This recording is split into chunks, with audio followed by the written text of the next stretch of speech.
Hello viewers, आज एक आप लोगों के लिए टेस्ट लेकर के आ रहा हूँ एंशियंट एंड मेडिवल पीरियड का।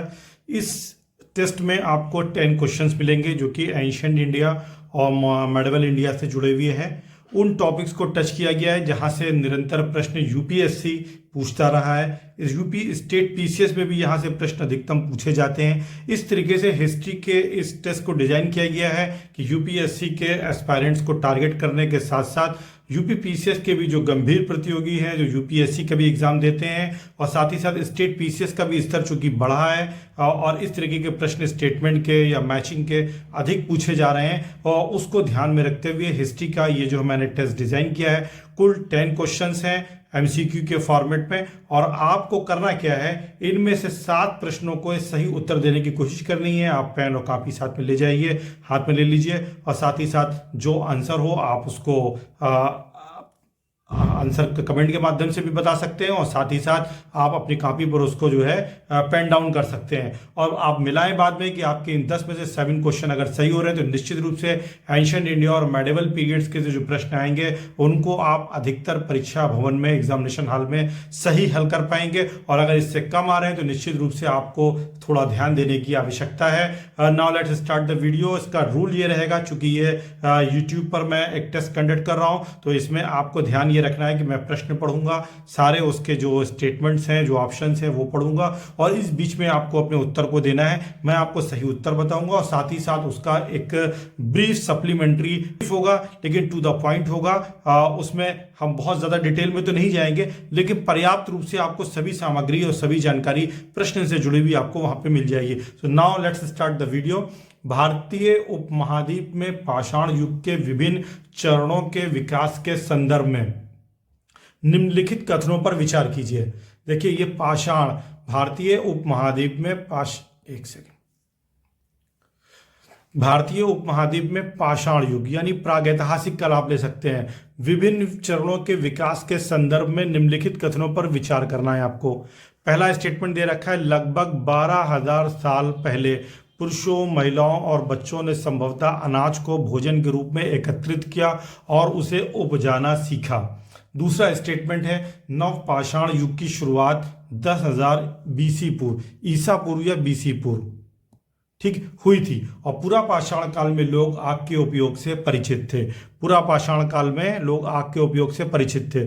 उपर्युक्त में से कौन सा से कथन सही है? आपको सही स्टेटमेंट्स को चुनना है। तो अब अगर हम देखते हैं, अगर बात करी जाए इस प्रश्न की, तो लगभग 12,000 साल पहले क्या वो जो मनुष्य था, मानव था, वो भोजन को एकत्रित करता था और उसने संभवतः अनाज को भोजन के रूप में एकत्रित किया और उसे उपजाना सीखा। अगर हम देखें 12,000 वर्ष पूर्व के इतिहास को देखें तो हमें पता लगता है कि ये वो समय था जब वातावरण धीरे धीरे धीरे क्या होता है, गर्म होना शुरू होता है। और जब वातावरण गर्म होगा, हॉट होगा, तो उसका क्या परिणाम निकलेगा? आप अनुमान लगा सकते हैं कि जब हॉट होगा तो जलवायु में परिवर्तन आएगा, जैसे कि अभी भी हम वर्तमान समय में जलवायु परिवर्तन को अनुभव कर रहे हैं। इस जलवायु परिवर्तन के चलते कई स्थानों पर क्या हुआ कि घास के मैदान जो है विकसित हो गए, और इन घास के मैदानों के विकसित होने के चलते जो ग्रासलैंड्स हुई, ग्रासलैंड के आने से क्या हुआ कि इसी समय लोगों ने, यानी आदि मानव ने क्या किया, जौ, गेहूं जैसी जो अनाज थे उनकी कृषि करना प्रारंभ कर दिया, अर्थात मानव ने कृषि की जो प्रक्रिया है उसको आरंभ किया। तो पहला स्टेटमेंट बिल्कुल सही है। और अगर हम साक्ष्य के रूप में देखें तो लगभग 8 से 9,000 बीसी, 8 से 9,000 बीसी की अगर बात की जाए तो उत्तर प्रदेश के संत कबीर नगर में लहुरा देव एक जगह है, संत कबीर नगर के लहुरा देव एक जगह है, वहां से हमें कृषि के प्राचीनतम साक्ष्य मिले हैं। वैसे अभी तक मेहरगढ़ को माना जाता रहा है जो कि बलूचिस्तान में है, 7,000 बीसी का है, लेकिन 1992 में एक स्थल हमको मिला है उत्तर प्रदेश में जिसे संत कबीर नगर का लहुरा देव कहते हैं। यहाँ से हमें 8 से 9,000 बीसी पूर्व चावल के उपजाए जाने के साक्ष्य प्राप्त हुए हैं। तो निश्चित रूप से हम स्टेटमेंट 1 को सही मान सकते हैं। फिर दूसरा स्टेटमेंट है कि नवपाषाण युग की शुरुआत 10,000 ईसा पूर्व हुई थी। तो नवपाषाण काल का जो प्रारंभिक क्षण माना जाता है वो लगभग इसी के आसपास माना जाता है। फिर हम पुरापाषाण काल में लोग आग के उपयोग से परिचित थे।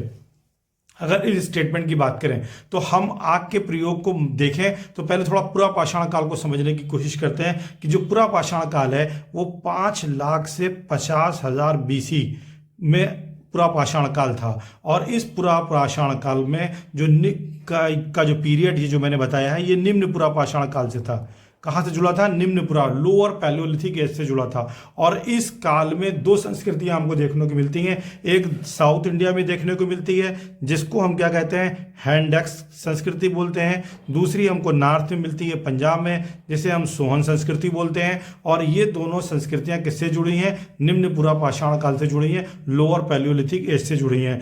फिर लगभग 50,000 से 40,000 अगर बात करी जाए, लगभग 50,000 से 40,000 BC की बात की जाए तो हमें मध्य पूरा पाषाण काल मिलता है। और इस मध्य पूरा पाषाण काल में भी व्यापक पैमाने पर कृषि का अग्नि का जो है प्रयोग होता था। तो एक चीज तो ये स्पष्ट हो रही है कि जो अग्नि का प्रयोग था वो पूरा पाषाण काल में लोअर पैलियोलिथिक एज से ही प्रारंभ हो गया था, जिसका व्यापक प्रचार प्रसार या विस्तार जो है हुआ वो कब हुआ? मध्य पूरा पाषाण काल में हुआ। और फिर हम देखते हैं इसकी पुष्टि भी होती है। क्यों होती है? क्योंकि जो कुरनूल एक स्थान है, कुरनूल एक स्थान है, तो कुरनूल से हमको क्या मिला है? राख के साक्ष्य मिले हैं। कुरनूल से हमको राख के साक्ष्य मिले जो इस बात की पुष्टि करते हैं कि पूरा पाषाण काल में लोग जो थे वो आग के उपयोग से परिचित थे। और पूरा पाषाण काल का जो मध्य पूरा पाषाण काल है, मिडिल पैलियोलिथिक एज है, उसे हम फलक संस्कृति या ब्लेड संस्कृति बोलते हैं, ब्लेड संस्कृति भी बोलते हैं। तो ये आपको ध्यान रखना है। अगर नेक्स्ट प्रश्न की बात करी जाए, निम्नलिखित में से पाषाण काल की प्रमुख विशेषताएं कौन सी हैं? नंबर 1 कृषि क्रिया, इसका आंसर मैंने आपको बताया है ना, इसका आंसर डी होगा। ध्यान रखिएगा, तीनों स्टेटमेंट सही हैं, इसका आंसर जो होगा वो डी होगा। फिर नेक्स्ट प्रश्न, निम्नलिखित में से पाषाण काल की प्रमुख विशेषताएं कौन सी हैं? कृषि क्रिया एक स्टेटमेंट, जानवरों को पालतू बनाना 2 स्टेटमेंट, धातुओं का उपयोग और मृद भांडों का निर्माण। देखिए बहुत इंपॉर्टेंट प्रश्न है कि अगर हम इसको देखें कि पाषाण काल की प्रमुख विशेषताएं कौन सी है, तो एक कृषि क्रिया की अगर बात की जाए तो कृषि क्रिया पाषाण काल में ही प्रारंभ हो गई थी, क्योंकि हमें नवपाषाणिक स्थल भी मिलते हैं। मेहरगढ़ हमको मिलता है, मैंने अभी आपको बताया। और इससे पहले का 8 से 9,000 BC का हमको लहुरा देव मिलता है।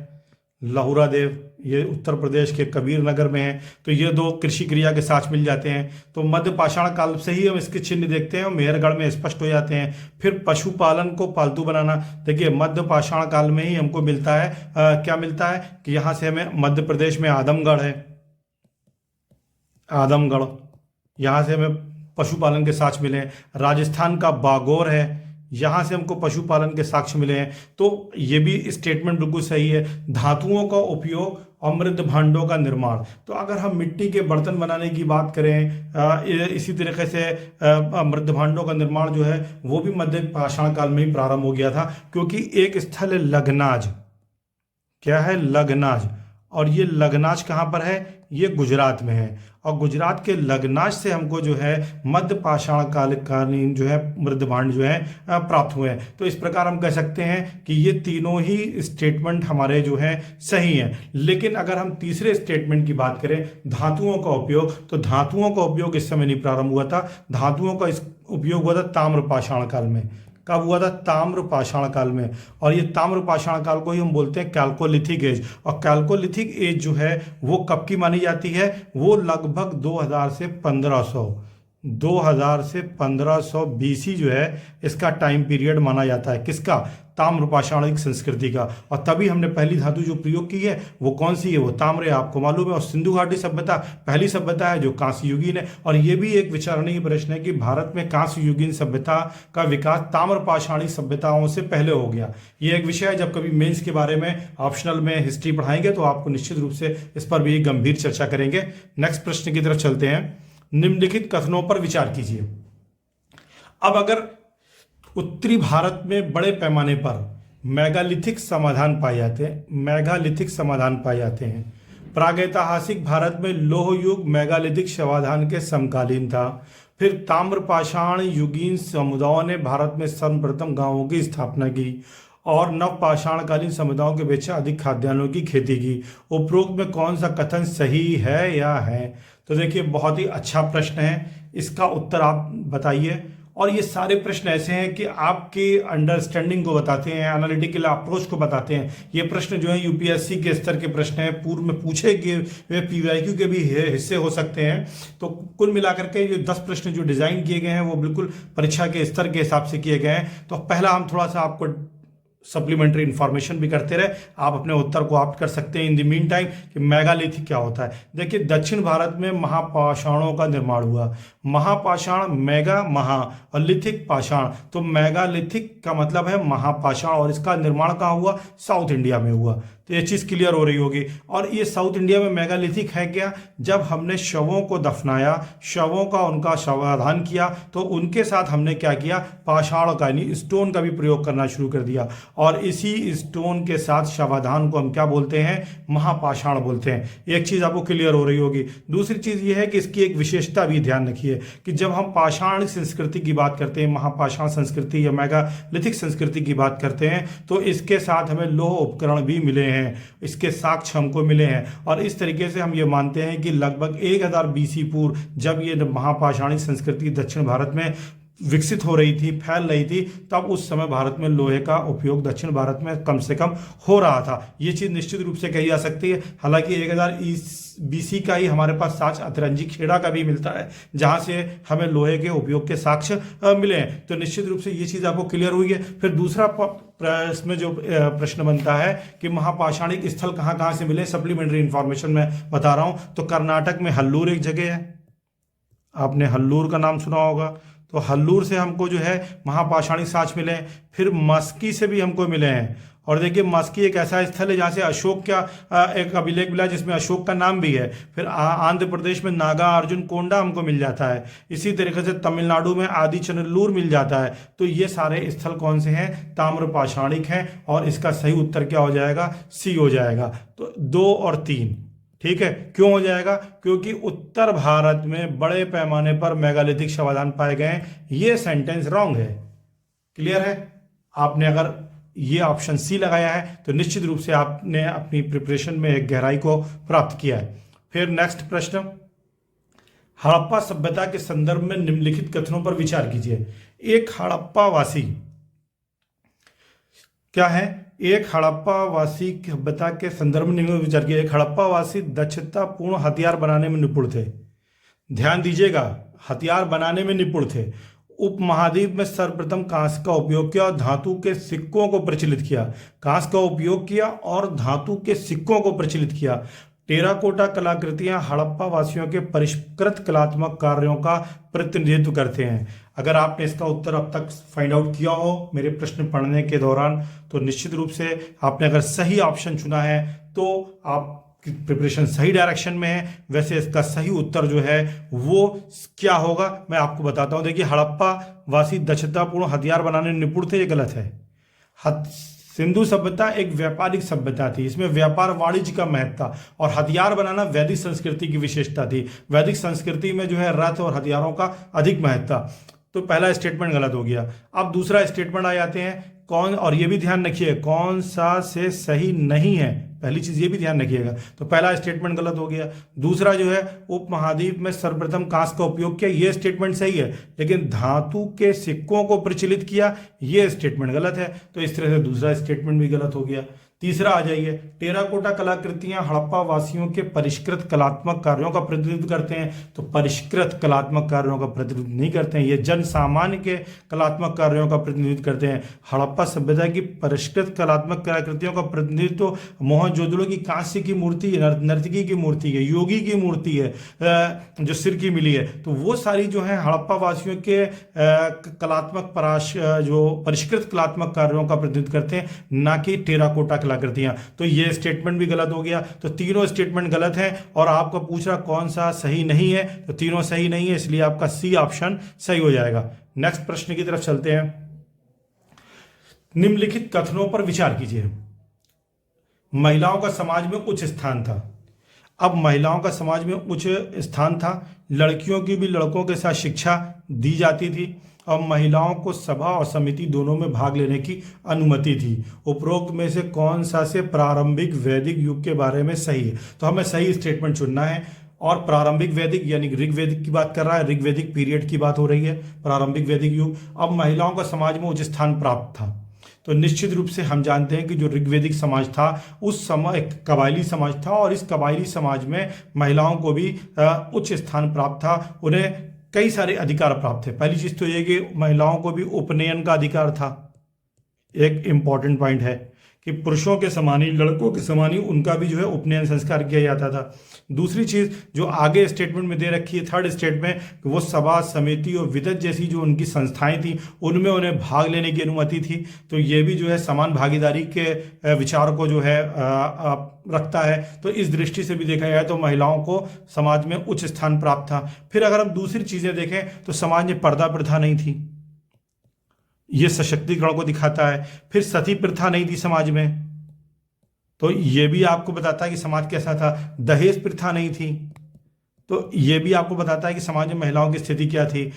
तो कुल मिलाकर के महिलाओं का समाज में कैसा स्थान था? उच्च था। उन्हें लड़कों के समान शिक्षा दी जाती थी क्योंकि उपनयन होता था, और महिलाओं को सभा और समिति दोनों में भाग लेने की अनुमति थी। ये स्टेटमेंट सही है। तो अब आप लगा सकते हैं अनुमान कि इसका उत्तर क्या सही होगा, डी ऑप्शन सही है। क्लियर। नेक्स्ट प्रश्न की तरफ चलते हैं। क्वेश्चन नंबर 6, उत्तर वैदिक काल की निम्नलिखित में से कौन सा से की प्रमुख विशेषताएं? देखिए, उत्तर वैदिक काल में पहला स्टेटमेंट दिया है कि बड़े राज्यों का निर्माण। अब कब बता रहा है? उत्तर वैदिक काल में। उत्तर वैदिक काल में बड़े राज्यों का निर्माण, प्रशासन में बड़ी संख्या में नए अधिकारी शामिल हुए। दूसरा स्टेटमेंट। तीसरा, लोहे का व्यापक उपयोग। और सही पूछ रहा है, कौन कौन से कथन सही हैं?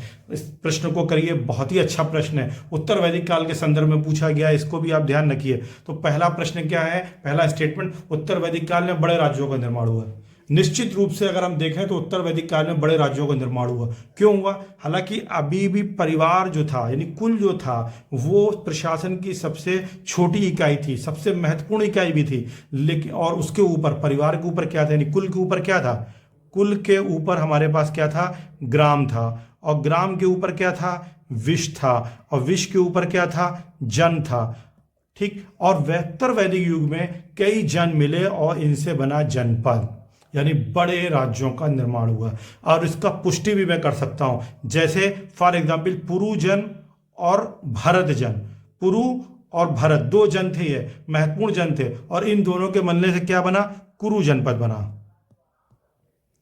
क्लियर हो रहा है? इसी तरह से तुर्वश और क्रू थे, इनके मिलने से पांचाल बना, पांचाल जनपद बना। तो बड़े जनपदों का निर्माण हुआ, एक चीज तो ये स्पष्ट हो रही है। फिर प्रशासन में बड़ी संख्या में नए अधिकारी शामिल हुए, क्योंकि अगर हम उत्तर वैदिक काल की अर्थव्यवस्था को देखें तो अब कबायली संस्कृति से हम एक स्थायी जीवन की तरफ आ जाते हैं, और कृषि कार्य का महत्व बढ़ जाता है। कृषि का महत्व बढ़ने के चलते अधिक उत्पादन हुआ, जिसके चलते जो बलि अभी तक एक स्वैच्छिक कर था, ये अब एक कंपलसरी यानी टैक्स हो गया, उसके साथ शुल्क भी लिया जाने लगा। तो कई सारी जो है क्रियाएं इस तरीके की हुई, जिसके चलते उनका राजस्व बढ़ा, कई नए अधिकारी शामिल हुए, सेना बनी।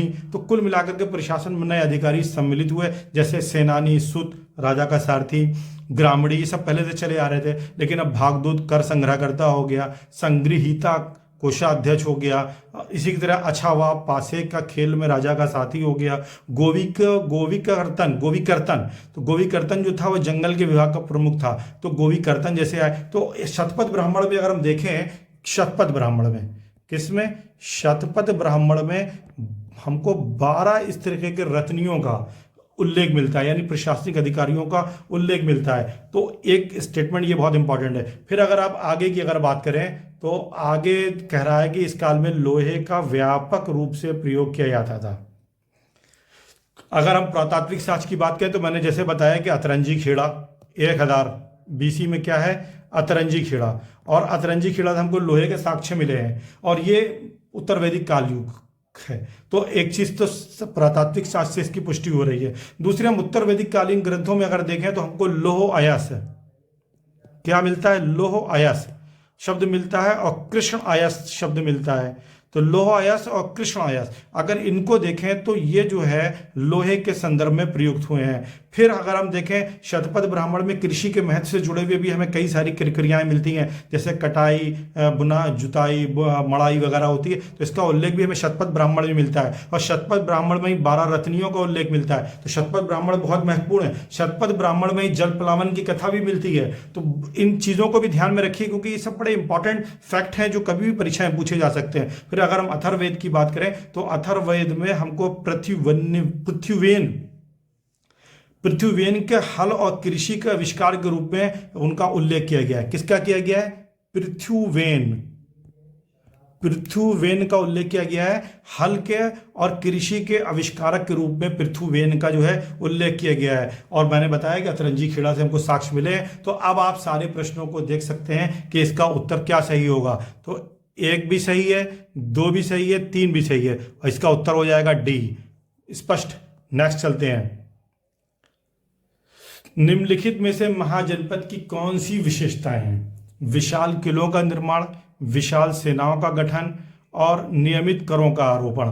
तो महाजनपद काल, चूंकि जब महाजनपद काल की हम बात करते हैं तो महाजनपद काल किस काल से संबंधित है? महाजनपद काल जो है 6वीं शताब्दी ईस्वी की बात हो रही है। लोहे का व्यापक प्रयोग हो रहा है इस काल में, तो लोहे का प्रयोग होने लगा है, कृषि का विस्तार हुआ है, उत्पादन अधिशेष मिला है, अधिक कर संग्रह हो रहा है, बलि के अतिरिक्त हमको शुल्क और भाग जैसे कर मिल रहे हैं, शुल्क भी मिल रहा है और हमको भाग भी मिल रहा है। तो विशाल सेनाओं का गठन हो सकता है, विशाल किलों का निर्माण हो सकता है, नियमित करों का आरोपण हुआ है। तो कुल मिलाकर के द्वितीय नगरीकरण भी जो है महाजनपद काल में ही होता है। तो इसका सही उत्तर क्या हो जाएगा? 1, 2, 3 डी ऑप्शन सही हो जाएगा। फिर क्वेश्चन नंबर 8 की तरफ चलते हैं। निम्नलिखित कथनों पर विचार करिए। चंद्रगुप्त मौर्य मगध के पहले राजा थे, ध्यान दीजिएगा। फिर बिंबिसार के समय राजगृह मगध की राजधानी थी। तो अब अगर हम मगध का प्रथम शासक की बात करें तो चंद्रगुप्त मौर्य जो थे वो कभी भी मगध के पहले राजा नहीं थे, वो मौर्य वंश के पहले राजा थे। मगध का पहला राजा तो बिंबिसार था। कौन था? बिंबिसार था। और बिंबिसार ने किस वंश की स्थापना की थी? हर्यक वंश की स्थापना की थी। हर्यक वंश का संस्थापक भी था वो। और इसके वंश को हम जो है पितृहंता वंश भी कहते हैं। क्यों? क्योंकि एक के बाद एक जो शासक हुए उन्होंने अपने पिताओं की हत्या की, उसके बाद वो राजा बने। फिर इनकी जो राजधानी थी, जो पहली राजधानी थी वो कौन थी? राजगृह थी। पहली राजधानी क्या थी? राजगृह थी, ना कि राजगृह थी। ठीक है, तो बिंबिसार के समय में गृह की राजधानी राजगृह थी। तो अब आपका स्टेटमेंट समझ में आ रहा होगा कि हमारा उत्तर क्या हो जाएगा? बी हो जाएगा। एक चीज़ और ध्यान देने की है कि अगर हम बात करें तो इसी वंश में एक राजा उदयन हुआ है और उदयन ने पाटलिपुत्र की स्थापना की थी। और राजधानी बनाया था। तो नेक्स्ट प्रश्न की तरफ चलते हैं। सूफीवाद। निम्नलिखित में से कौन सी वैसी मान्यताएं प्रथाएं? संत कवियों की तरह सूफियों ने भी अपनी भावनाओं को व्यक्त करते हुए कविताओं की रचना की। स्टेटमेंट है। सूफियों का विश्वास था कि हृदय को जगत को एक भिन्न तरीके से देखने के लिए प्रशिक्षित किया जा सकता है। 2 स्टेटमेंट में कथन सही है, तो मुझे लगता है कि आपको इसका उत्तर बिल्कुल स्पष्ट होना चाहिए। दोनों ही आंसर सही हो जाएगा। सी आंसर इसका जो है सही हो जाएगा। फिर नेक्स्ट प्रश्न की तरह निम्नलिखित कथनों पर विचार कीजिए। सुलह कुल का विचार बाबर द्वारा दिया गया था। एक स्टेटमेंट है। सुलह कुल के विचार का शाहजहां और औरंगजेब ने अनुसरण किया था। दूसरा स्टेटमेंट। तो आपको मालूम है कि सुलह कुल का विचार जो है बाबर द्वारा नहीं दिया गया था, बल्कि अकबर द्वारा दिया गया था। ठीक है, और शाहजहां और औरंगजेब द्वारा अनुसरण नहीं किया गया था। तो ना तो 1 और ना ही 2, कुल मिलाकर के 10 प्रश्न कंप्लीट हुए और हमने इसमें आपको डिटेल सप्लीमेंट्री इन्फॉर्मेशन भी दी। यथासंभव मैंने संक्षिप्त रहने का प्रयास किया। इतिहास एक ऐसा विषय है कि जब आप बोलना आरंभ करिए तो निश्चित रूप से बहुत सारे विचार आते हैं। कई तरीके की हिस्टोग्राफी दिमाग में कार्य कर रही होती है, लेकिन हमें परीक्षा पर अपने को फोकस करना होता है और साथ ही साथ जो परीक्षा उपयोगी महत्वपूर्ण तथ्य हैं उनको भी आपको तक बताना और पहुंचाना आवश्यक है, क्योंकि इन मॉक टेस्ट का भी एक ही उद्देश्य है कि आप अपने लक्ष्य को प्राप्त कर सकें, प्रीलिम्स को क्रैक कर सकें। तो अगर अभी तक आपने हमारे चैनल को सब्सक्राइब नहीं किया तो चैनल को जरूर सब्सक्राइब कर लें, बेल आइकन को हिट कर दें ताकि नेक्स्ट वीडियो को जब मैं अपलोड करूं तो उसका नोटिफिकेशन समय से मिले। और अगर प्रयास सही लग रहा है तो आप इसे शेयर भी जरूर करें। और साथ ही साथ अगर कोई आपको अपने सुझाव देने हैं इस प्रयास को कैसे और बेहतर बनाया जा सकता है तो हम आपका स्वागत करते हैं। निश्चित रूप से आप हमें इसके संदर्भ में सूचित कर सकते हैं। Thank you so much.